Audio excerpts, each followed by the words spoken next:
Hola, muy buenas noches, bienvenidos al IEP, al Instituto de Estudios Peruanos. Es un gusto tenerlos, estamos muy contentos de recibirlos por varios motivos. Primero, porque nos encanta abrir las puertas de la casa a los amigos. Nos gusta tener aquí la sala de la Mesa Verde, aunque ahora no hay mesa, llena de amigos, y eso nos hace ratificar lo que hacemos hace 55 años en el instituto, que es abrir las puertas de la casa para todos los que quieran sentarse a discutir y a pensar el país. Pero además estamos muy alegres porque siempre digo que en el instituto lo que más nos gusta es confeccionar libros. Todavía creemos en el proceso de confeccionar libros, en la idea de ir discutiendo una idea, de ir madurándola, de presentar un manuscrito, de someterlo a la crítica, a veces dura, de quienes son colegas en el instituto, pero también de lectores externos, y al final terminamos con un texto que es el que tenemos entre manos y es el final de alguna manera de este proceso, pero también el inicio de otro, porque lo que esperamos siempre es que cuando tenemos este libro sigamos generando discusión, sigamos generando debate. Y entonces esas dos cosas se suman ahora y por eso estamos particularmente felices de estar esta noche aquí con todos ustedes. Voy a ser un poquito infidente en esta rápida presentación porque me llegó un correo de José Alejandro hace ya un año más o menos, ¿no, José? Más o menos un año, un poquito más de un año, diciéndome, mira, ¿qué te parece? Está la tesis de un trabajo que he hecho para la maestría de Ciencia Política, que tiene que ver con una discusión y el rol del comercio en la política peruana. Bueno, pásalo y hacemos lo que hacemos siempre en el instituto, lo mandamos al comité editorial del Fondo Editorial de Publicaciones, ahí lo analizamos, lo discutimos, si creemos que vale la pena, que es importante, que está en la línea de investigaciones del instituto, seguimos adelante y vas por todo el proceso como vamos todos. Y efectivamente así fue, y después de un año y poco, un año y bastante, tenemos ahora el libro entre nosotros que vamos a presentar esta noche. Y entonces el fondo editorial es el fondo editorial de los investigadores del instituto, pero también de los amigos del instituto, como es el caso de José Alejandro Godoy, que va a presentar ahora el libro que Diego no me ha traído, porque el mío se va a leer increíble. Ahí está. Y nada, pensando en cómo habíamos que presentar, José Alejandro terminó proponiéndonos a dos personas también amigos de la casa.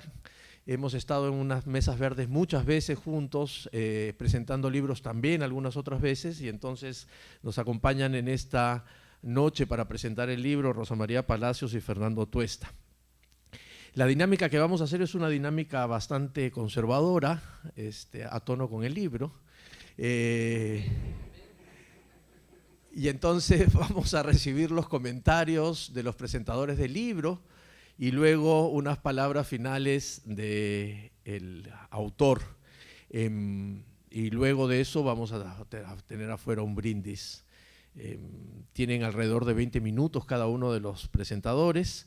Y vamos a empezar por Rosa María Palacios, que todos ustedes conocen. Ella es abogada, egresada de la Facultad de Derecho de la Universidad Católica. Cuenta con una maestría en jurisprudencia comparada de la Universidad de Texas en Austin, en Estados Unidos. Ha hecho múltiples estudios y asesorías para varias instituciones internacionales y nacionales.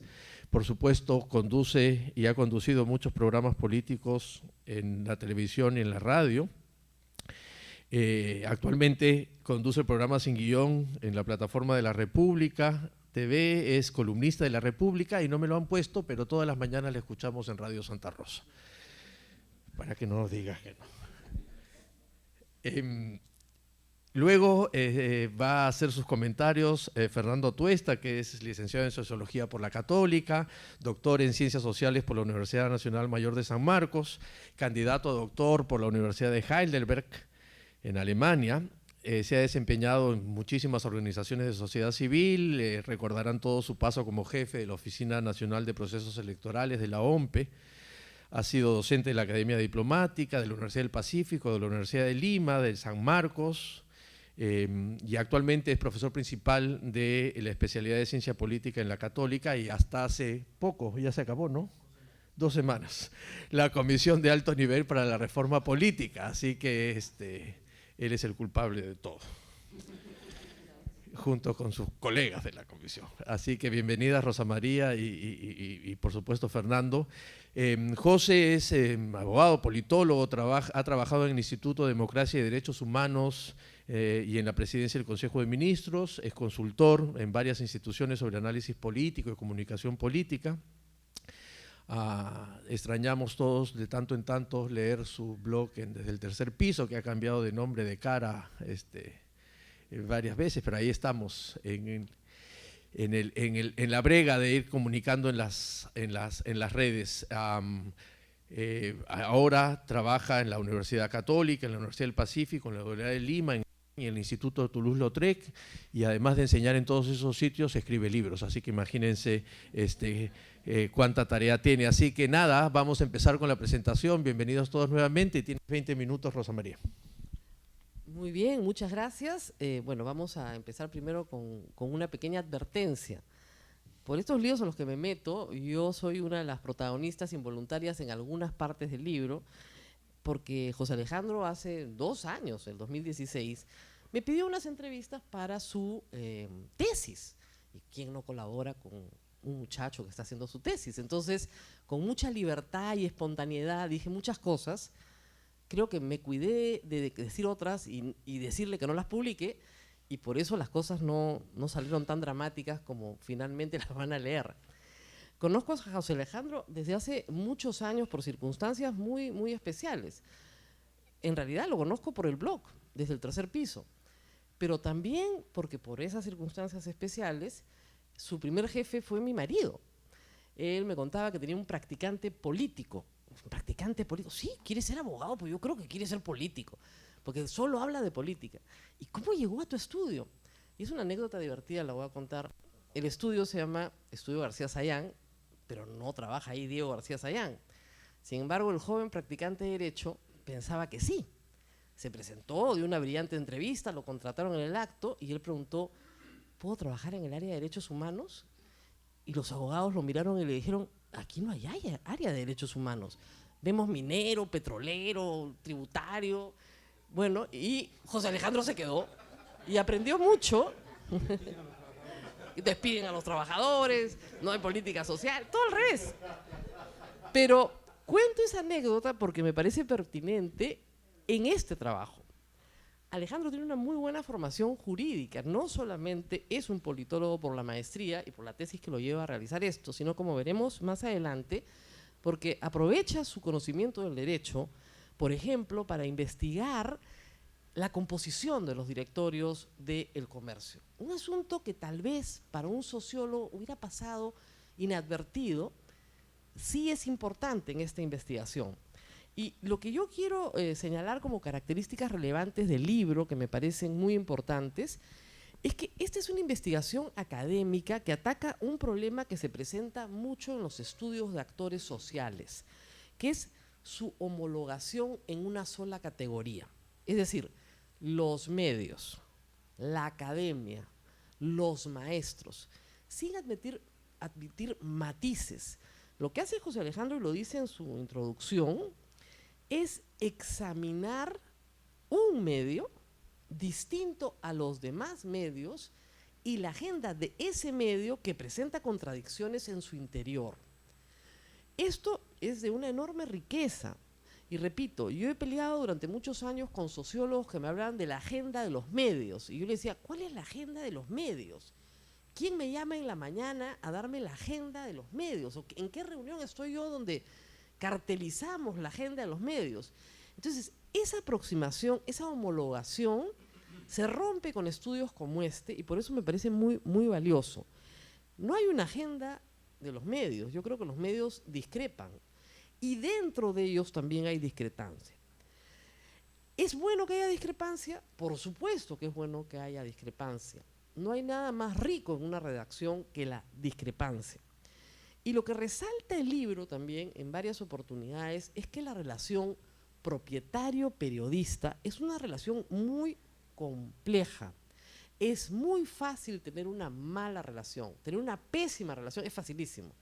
Tener una buena relación, no les voy a dar ejemplos porque hay muchos, tener una buena relación que dure mucho tiempo es muy raro. Más complejo es aún lidiar con un periodista propietario, porque también los hay. Entonces, estas relaciones que son complejas, evidentemente van a generar discrepancias. Como digo, ¿es normal que esto suceda? Sí, es perfectamente normal. Lo raro, lo anecdótico si se quiere, pero en el caso del comercio, probado durante 20 años, es que este pleito se haga público. Normalmente, un medio llega a un consenso, ¿no es cierto? Pero no llega a exhibir sus costuras ante el público. Creo que este libro dedica muchas páginas, y se ha resaltado bastante, a la campaña electoral del 2011, que es justamente los años cumbre del conflicto dentro del comercio. Un conflicto entre dos visiones del Perú, dos visiones del periodismo, dos visiones de lo que debe ser el poder en el Perú, que se plasmaron en muchísimas anécdotas que son relatadas en este libro. Los días de cierre para un editor eran distintos, completamente distintos en su enfoque, que los días de cierre para otro.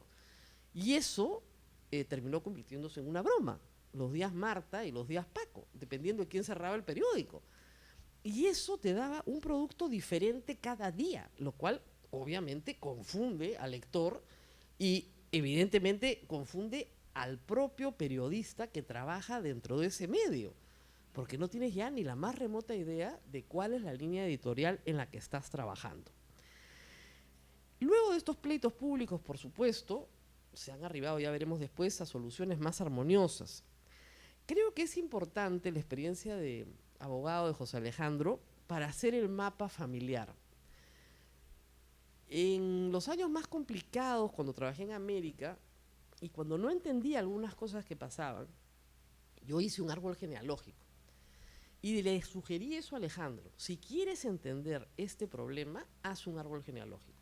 De repente para ustedes no tiene ningún sentido, pero en este caso sí, porque la familia Miro Quesada, que es la propietaria de este medio, ha conservado la propiedad casi en accionariado difundido, porque son más de 240 accionistas, porque son los descendientes, ¿no es cierto?, de los propietarios originales, pero estamos hablando de 5 generaciones que han mantenido unidad de criterios en torno, aunque les parezca increíble, a 5 linajes.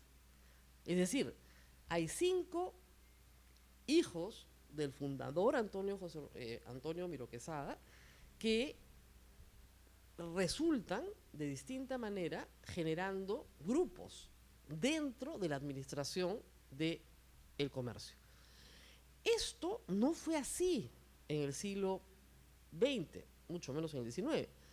A fines del siglo XX, en los últimos 20 años del siglo XX, estos linajes se agrupan de una manera organizada y combaten unos contra otros en distintos momentos.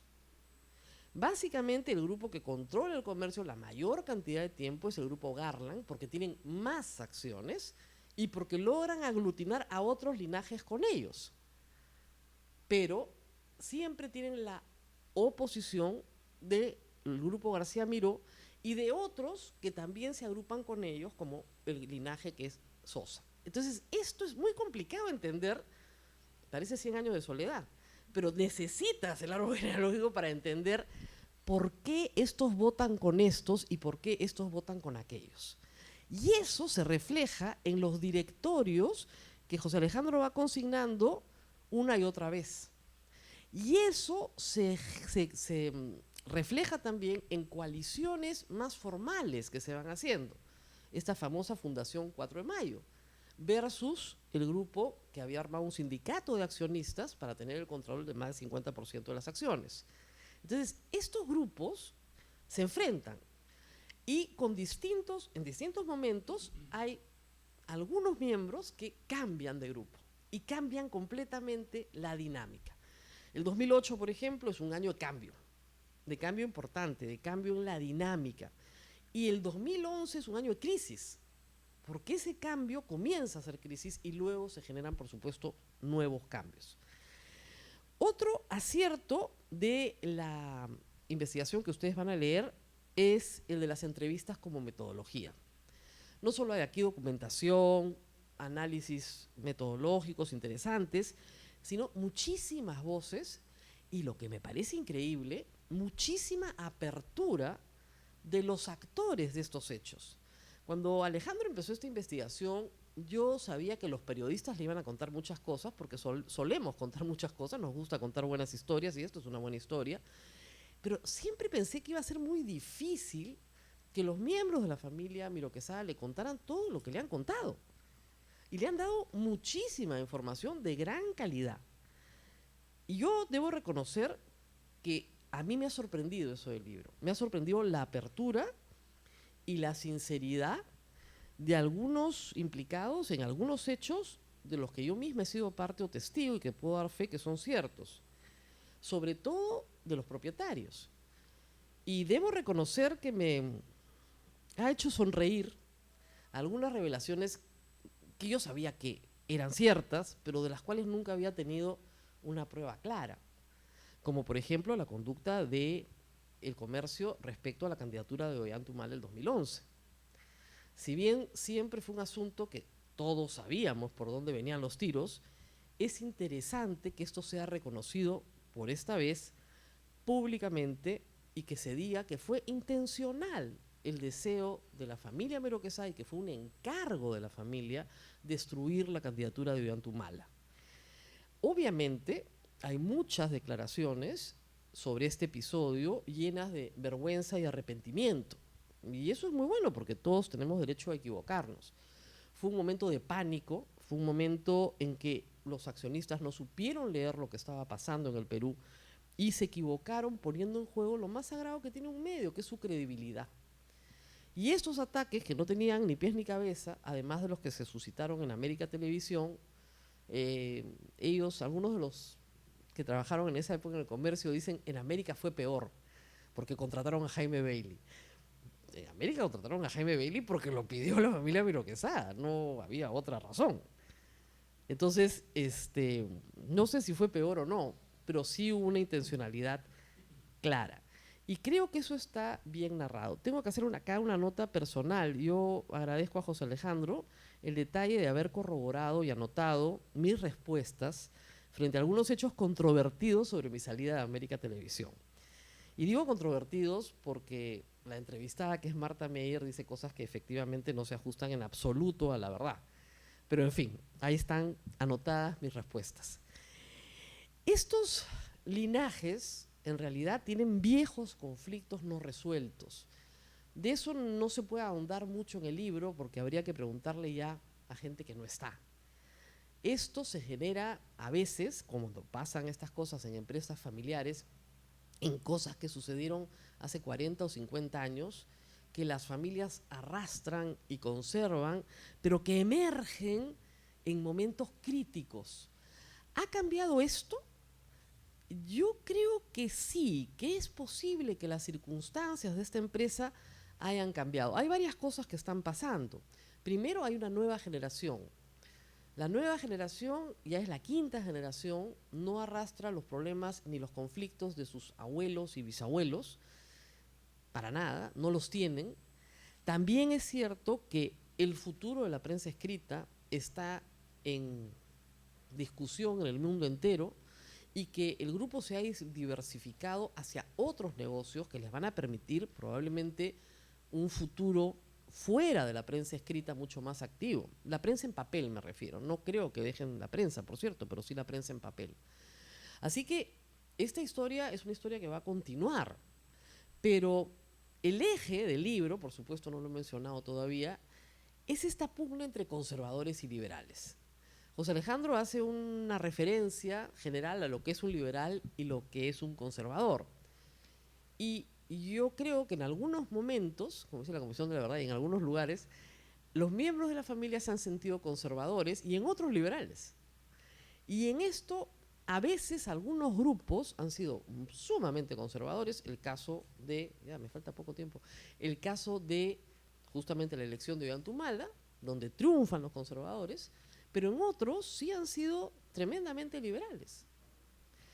Un ejercicio de ese liberalismo sí creo que estuvo en la gestión de Alejandro Miro Quesada Cisneros, que está acá reseñado largamente, que es el deseo de modernizar la empresa, de modernizar el periódico, de crear estándares aplicables para la familia, los propietarios y para los periodistas, de crear principios rectores, de obedecerlos, de ceñirse a ellos, de manejar un periódico profesionalmente.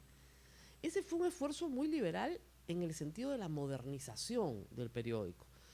Esfuerzo que lamentablemente en 2008 se ve frustrado y viene esta ola profundamente conservadora que luego, y entre el público está el exdirector del Comercio, encabeza de nuevo liberalmente un nuevo director.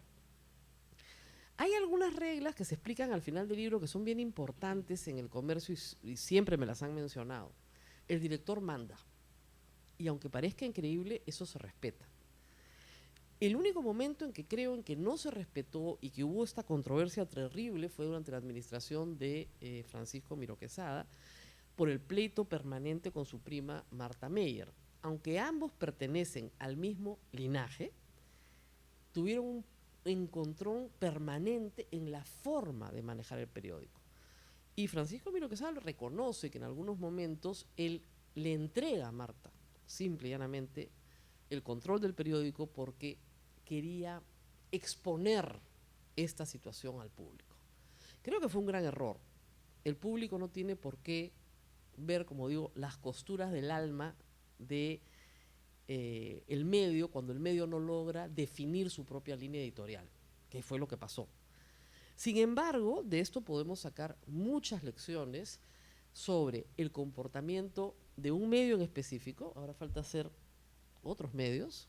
Pucha, hay varios que se me ocurren interesantes, pero el Comercio se convirtió en un motivo de estudio interesante porque es finalmente el diario más antiguo del Perú y porque hay una larga historia que contar y yo creo que va a haber una larga historia que contar para el futuro también. Muchas gracias.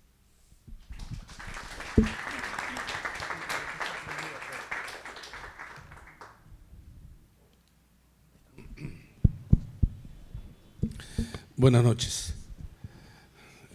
Siempre el problema de hablar después es que a uno le restan algunas ideas, Rosa María, por cierto, varias. Sobre todo Rosa María. Uno tiene la sensación ahora de ser dos cosas, responsable y orgulloso. En realidad estoy acá porque fui el asesor de tesis en la maestría de José Alejandro. Fui su profesor en la maestría en un par de cursos. No quiero decir que era un extraordinario alumno porque luego se va a pavonear más de lo que ya le corresponde con un, repito y adelanto, extraordinario libro. Como fue su tesis, una extraordinaria tesis. A José Alejandro, igual que ha comentado Rosa María, lo conocí también en este mundo de internet. Desde el tercer piso, y yo también incursionando en esa época en los blogs, nos aproximó y bueno, estas áreas de común conocimiento e interés hizo que compartiéramos también otros ámbitos hasta que fue, repito, mi alumno en la maestría de Ciencia Política en la Universidad Católica.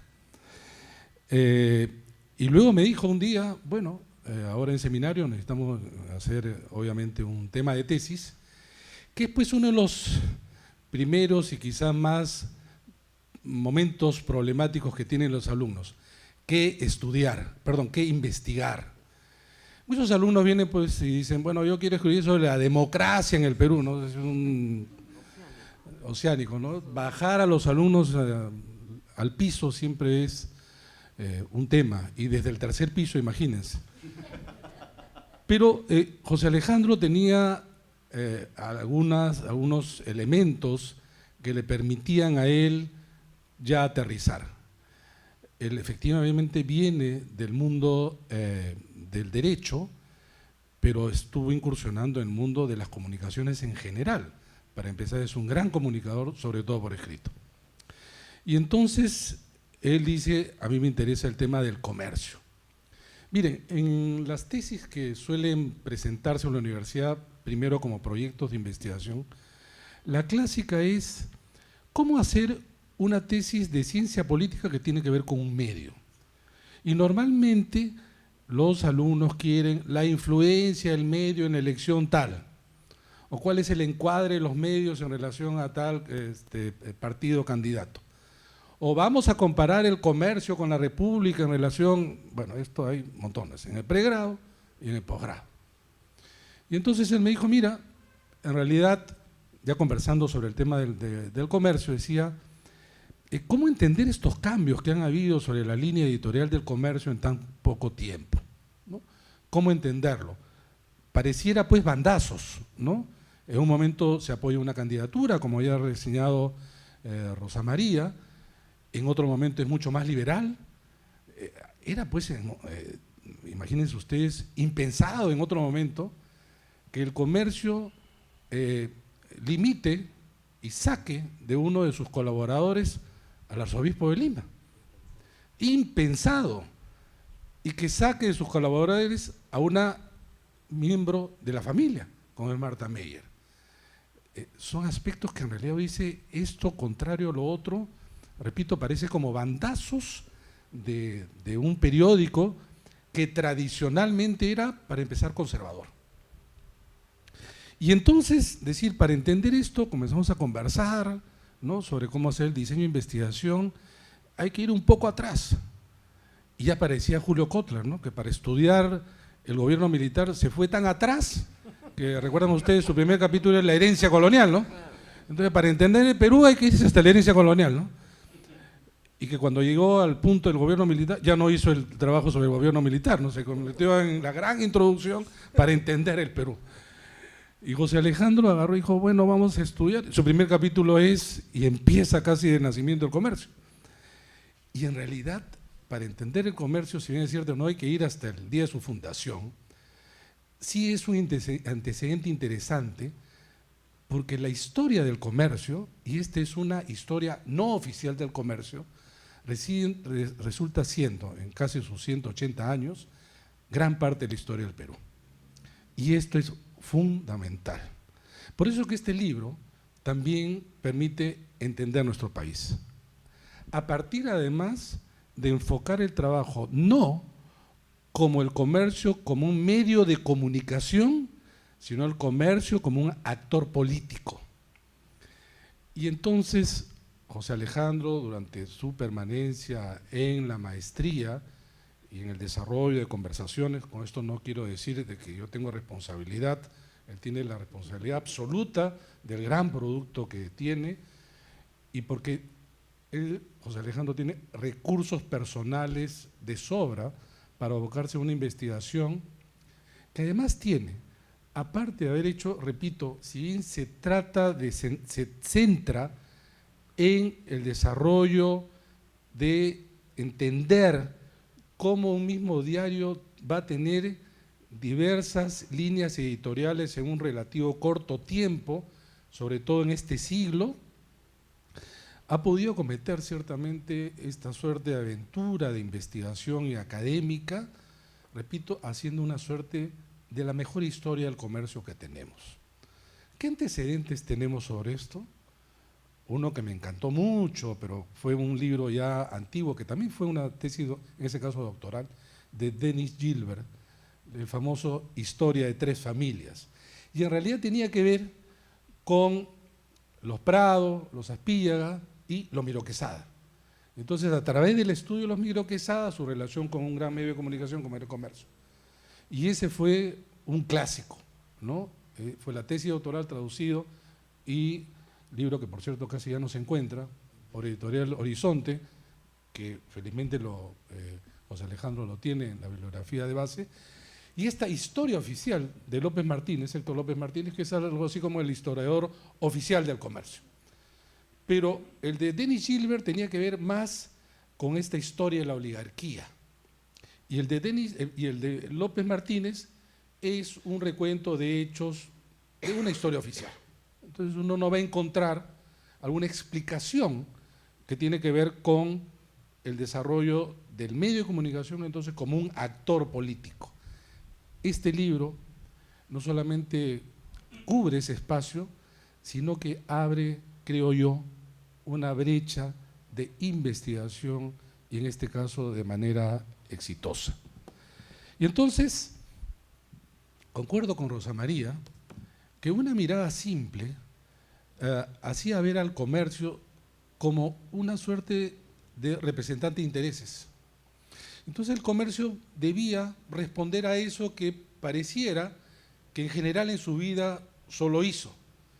Pero cuando sucede cosas como que resultado de sus propias acciones, aparece este momento, por ejemplo, de bicefalía, hasta casi esquizofrenia, en el momento de la dirección de Francisco Miro Quesada, y cuando la editora general era Marta Meyer de Fin de Semana, pasando por el momento, evidentemente, donde empieza ya a enfocar de manera más detallada el momento en que Alejandro Miro Quesada es el director del comercio, que además es un momento clave porque es el último momento del fujimorismo, es la etapa de la transición democrática y donde el comercio juega un papel fundamental.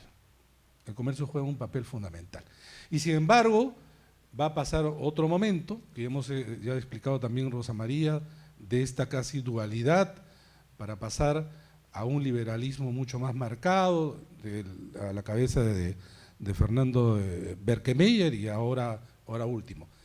Pero el comercio, a diferencia de las otras historias, forma parte a su vez de un grupo, que conocemos que es el grupo del comercio, que tiene evidentemente varios medios de comunicación, y que por ejemplo, una disección mucho más fina, que es la que hace José Alejandro, aun cuando no se va a centrar en eso, pero permite entender, por ejemplo, algo que mucha gente, creo, de manera errada, percibe desde fuera.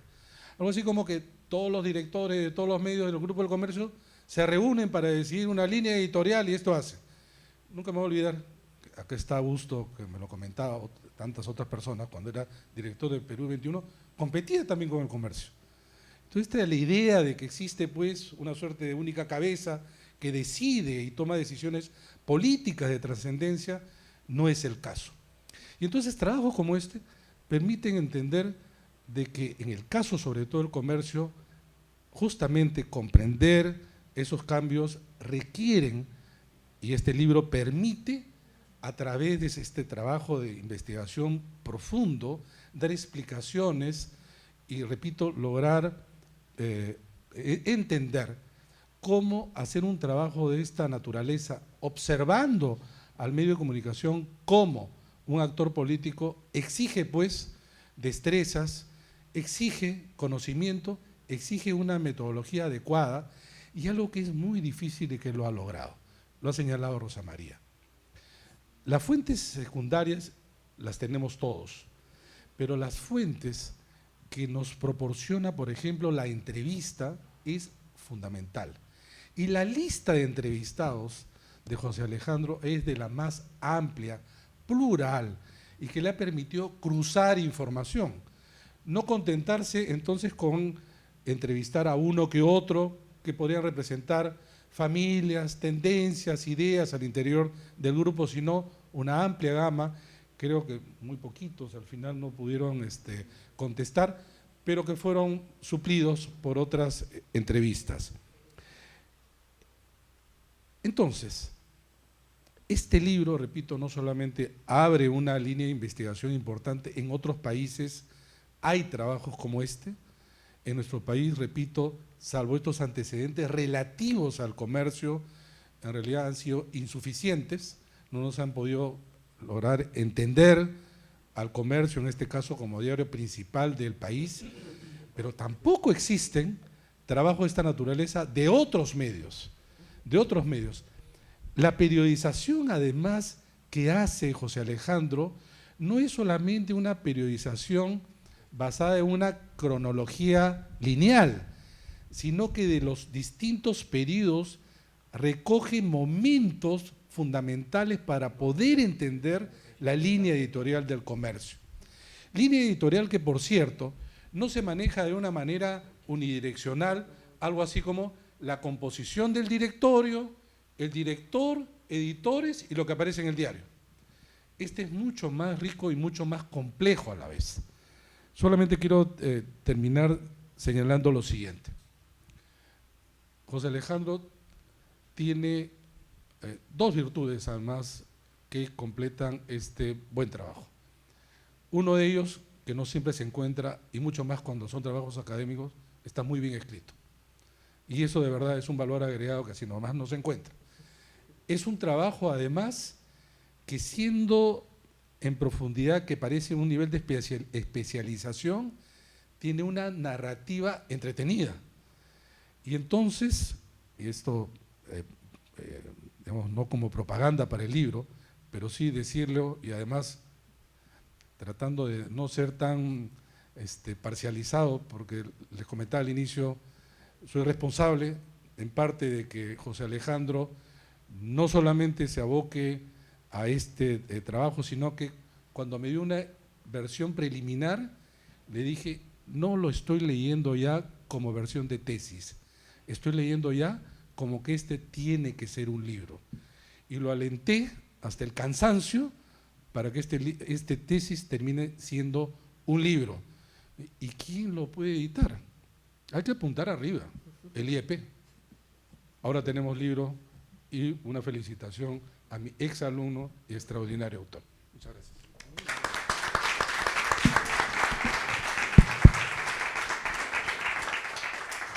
Muchas gracias, Fernando. José Alejandro. Hablar al final siempre es difícil, porque Rosa María y Fernando, que como habrán podido darse cuenta, no solamente son comentaristas, sino también son amigos, ya han dicho muchas cosas que probablemente yo no pueda llenar tanto. Sin embargo, he escrito algunas palabras que pueden ser como un estímulo final para que ustedes se animen a leer el libro y, por supuesto, lo comenten, lo critiquen y además lo compartan.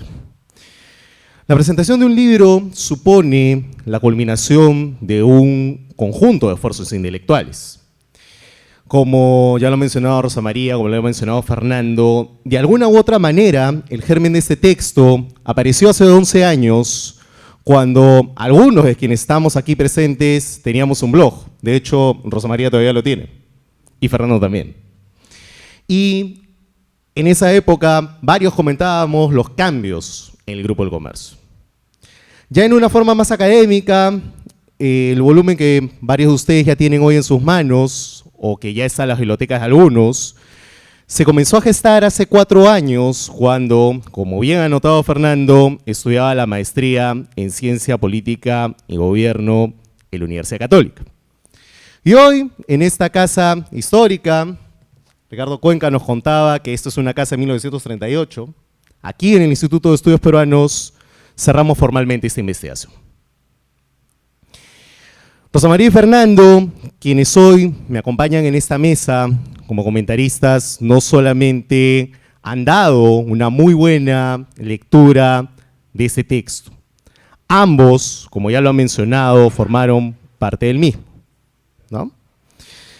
Rosa María fue, como ya lo he mencionado, una de las más de 20 personas con las que conversé para formar el texto que presentamos el día de hoy. En el diálogo que sostuve con ella y que también ha recordado, fue tan acucioso en los detalles como lo es cada vez que tiene que enfrentar, periodísticamente hablando, a alguno de los políticos que confía en la ausencia de memoria ciudadana. Fernando apoyó este trabajo, como él lo ha mencionado, en su calidad de asesor de la tesis, en la cual este libro tiene básicamente un 70%. Y en dicha calidad me animó a contar una historia que en principio hubiera sido mucho más acotada de lo que probablemente era en la idea original. De este modo, me animó a ser especialista en un diario y una familia que, como ya hemos mencionado, ha acompañado la mayor parte de la historia del Perú. Y yo les agradezco a ambos tanto por sus comentarios y por su apoyo a esta investigación.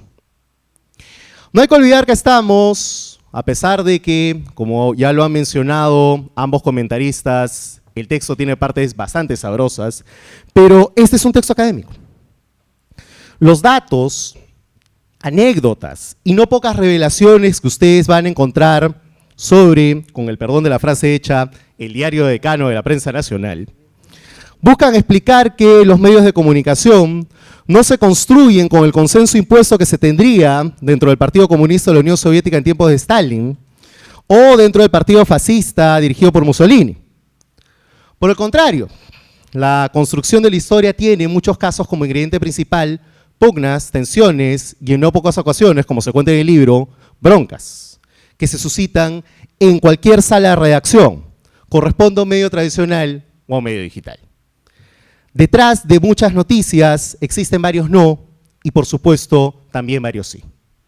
Conseguir estos últimos implica mucho esfuerzo y, en ocasiones, una conjunción de factores en la que el azar, ese viejo factor al que Jorge Basadre le dedicara un libro sobre su rol en la historia, juega cierto papel. Escogí el caso del comercio por ser emblemático en nuestro país y en América Latina. En buena parte de nuestros países, en buena parte de la región, las empresas periodísticas son, a su vez, conglomerados articulados alrededor de una familia. Y como ocurre con las familias, sobre todo aquellas que se extienden en número como los Buendía de 100 años de soledad, los visos de modernidad, en este caso, en empaque de gerencia moderna y directores independientes, se entraman con resistencias al cambio, cierto sentido de la tradición y un tono contemporizador que busca preservar la historia del presente. Y esa es la pretensión de los diarios de referencia como El Comercio. La familia Melo Quesada resume esa tensión entre modernidad y tradición, entre liberales y conservadores, como lo hizo el subtítulo del libro, entre la audacia y la prudencia. Fenómenos similares existen en otras partes de la región. Pensemos en las familias Cárraga en México, dueña de Televisa, pensemos en la familia Edwards en Chile, dueña del Mercurio, pensemos en los Mariño, dueños de O Globo en Brasil. Este libro además cubre una época clave en la historia peruana. Hagamos un breve repaso de lo que ha ocurrido en los últimos 20 años. Una gesta para recuperar la democracia y luego varias otras para mantenerla. Una comisión de la verdad para investigar lo que nos pasó en los años de mayor violencia de nuestro rumbo como nación independiente. 7 personas han ocupado la presidencia de la República. Hemos tenido, contando al actual alcalde, a 4 personas ocupando la Municipalidad de Lima. Ha crecido, felizmente, una mayor conciencia de derechos de las mujeres y de los ciudadanos LGTBI.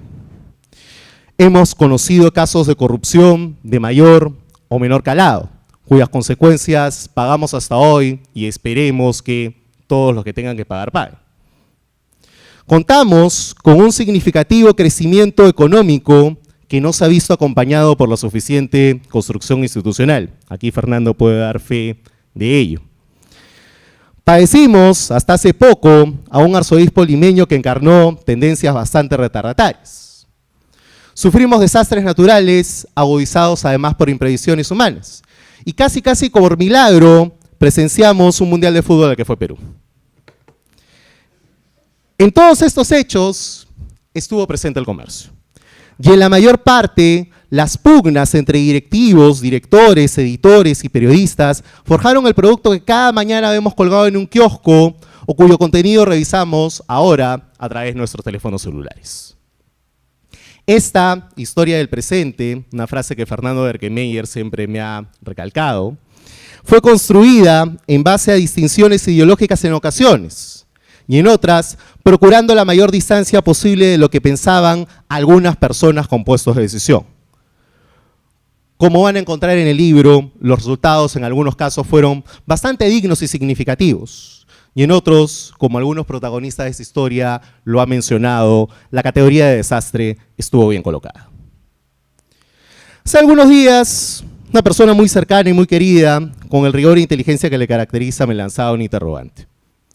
¿Qué le puede decir un texto como este a un lector fuera del mundo académico? Trato de responder esa pregunta. Creo que quien tiene por primera vez un acercamiento a este mundo, lo que va a encontrar es un relato que procura ser lo más entretenido posible sobre lo que ocurre al interior de una redacción y cómo se construye la información en forma real. Puede conocer además cómo está cambiando un modelo de negocios que otrora brindó ganancias mayoritarias. Y hoy nos preguntamos sobre cuál va a ser la sostenibilidad económica de la prensa escrita. Y además este texto presenta de primera mano una historia sobre una empresa familiar. Y las empresas familiares son muy comunes en nuestro país. Desde aquellas compañías que integran alguno de los gremios que conforman la CONFIEP, hasta aquellas que implican distintos emprendimientos personales de búsqueda de la sobrevivencia, como lo vemos todos los días. Este texto tuvo además un reto adicional. Ante la ausencia casi total de bibliografía que sostuviera cómo se construía la noticia al interior de un medio de comunicación, y Fernando es testigo de eso, recurrí a una técnica que los dos comentaristas ya han señalado, la entrevista personal. Y ha sido particularmente valioso para este texto que 4 personas que tuvieron amplio poder de decisión dentro del comercio se animaran a contar sus versiones de los hechos. Alejandro Miro Quesada Cisneros, Francisco Miro Quesada Rada, Marta Meyer Miro Quesada y Fernando Berquemiller Olechea. De alguna u otra manera, las 4 entrevistas con ellos son buena parte del soporte del libro. Pero hubo muchas más contribuciones de personas que pasaron por el diario y por el Grupo El Comercio, ¿no? Fernando Rocarrey, quien sigue siendo accionista y miembro del directorio, periodistas que han tenido algún tipo de paso por el grupo, ¿no? Nelly Luna, Fabiola Torres, Rosa María, Daniel Llovera, Oscar Castilla, Jaime Cordero, David Hidalgo, Luis Dabeluí, Pedro Salinas, Augusto Álvarez, que está aquí en primera fila, Enrique Pasquel, Day Rivera, Tito Castro y Mario Cortijo. Y de hecho, 2 periodistas más que hasta ahora están en el cierre de edición en el diario, Pedro Ortiz Viso y Fernando Vivas.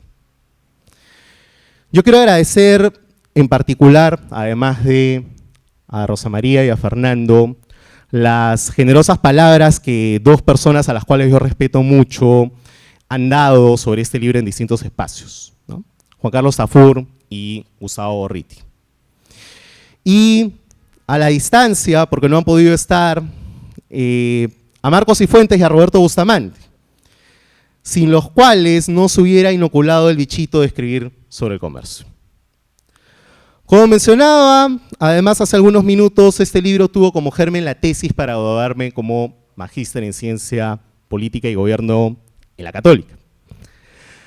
Y agradezco especialmente al jurado que calificó la tesis y que brindó comentarios para el texto final. A Fernando, quien la asesoró, a Eduardo Darllán y a Stephanie Rousseau. Por supuesto, no estaríamos hoy celebrando la aparición de este volumen sin el Instituto de Estudios Peruanos. Y le quiero dar las gracias especiales a Ricardo Cuenca, quien se compró este texto desde el inicio. A Ludwig Huber y a Olinda del Pozo, un reconocimiento muy especial por atender a todas las interrogantes que yo tuve sobre el proceso de edición de un libro y por llevar a cabo una estupenda edición del mismo. Y además al lector anónimo que dio importantes críticas, por supuesto, para que el texto llegara a ser lo que es. Y por cierto, a todo el equipo encargado de realizar esta presentación. Finalmente, un agradecimiento especial a mi familia, que ha sido el sostén emocional para emprender muchas aventuras a lo largo de ya casi 40 años. A mis padres, a mis hermanos, a Romy, quienes me ayudan a navegar con felicidad en aquel mar con aguas calmas y turbulencias al que llamamos vida. Gracias por todo su amor, por todos sus consejos y por todo su respaldo. Finalmente, espero que disfruten, comenten y critiquen este libro. Ahora, el comercio y la política peruana del siglo XXI es de ustedes y para ustedes.